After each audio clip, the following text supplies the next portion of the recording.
Thanks. You're welcome. Okay. Ready? How's my hair? Okay, ready? Okay. The thinking of a child. When we talk about the way a child thinks, we always say how they're naive and still developing. We look down upon them as if for some reason we're superior. But are we? I know the whole spiel that grown-ups are more knowledgeable and they've experienced more. I'm not trying to say that kids should be running the world, but that we could learn something from these kids we most of the time ignore.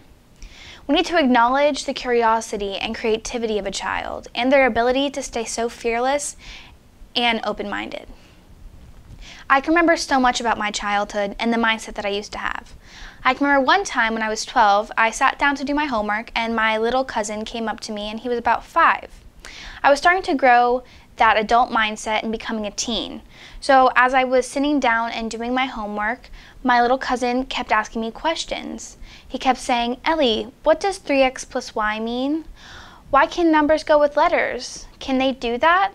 I don't understand." And he would just go on and on. Of course, at the time, I was annoyed and asked him to please be quiet, but now I realized how inquisitive he was and how curious he was about something that didn't relate to him at all. But the only curiosity I see out of adults now is when it relates to them and when it affects them.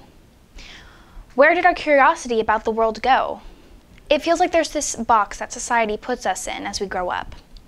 This box holds us back from exploring our curiosity and it confines us to one path and one goal. But those who punch holes in the box are the ones who are wondering and being creative. These are the people that are creating things like Apple and Amazon and making world-changing discoveries.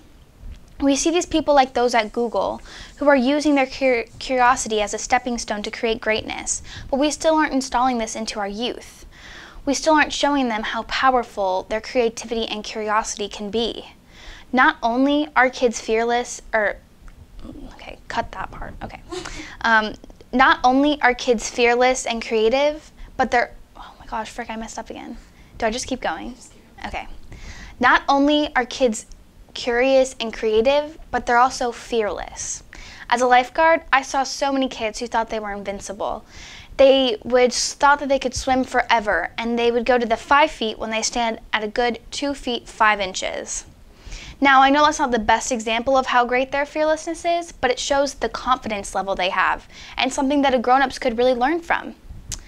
But why don't we still have the same fearlessness anymore? Now most of us are even scared to talk to a new person and say hello. I can remember so much of when I was younger that I did something I would never do now. Like one time when I went up to my best friend Kason and just blurted out that I liked him. Never in a million years would I do that now. We lose our fearlessness as we start to grow up because we see the adults around us focused on sensibility and being mature. But I don't want to be mature if being mature means holding back my ideas and my dreams just to be careful and safe. We need to remember what it was like to be confident as a child. We need to try to swim in the 5 feet again. I see parents talking about their kids and how they want them to follow their dreams and be happy. But how do we expect kids to stay so fearless and so confident and curious to explore their dreams when we aren't good examples of this for them?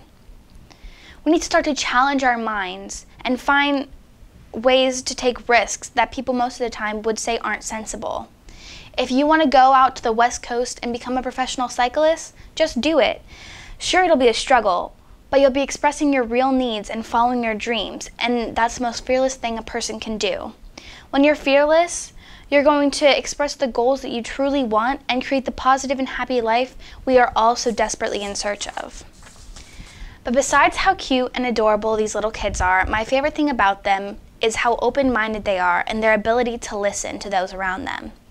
When we grow up, we lose this same impressionability. We have one view, and no matter how hard people try to convince us of otherwise, we just won't go with it.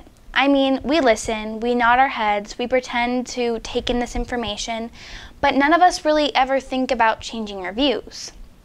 Now, I'm not saying to give in to what everyone tells you, but to at least have the open mind and to listen to other people's perspectives. To really consider other people's views instead of constantly thinking of reasons why they're wrong and you're right. Because if we don't start to listen to one another, we will always stay so divided and in a state of chaos. Now, I know kids seem small and naive, but that's also what makes them so useful. We need to learn from those that don't have predetermined biases and views. Of course, we don't want children going out in the world and running our countries and sending troops into developing countries, but we need to remember what it was like to be a child and to have that mindset. We need to bring back that curiosity, that creativity, that fearlessness, and of course, the open-mindedness we so desperately need. We need to remember the wonder of being a child. Thank you.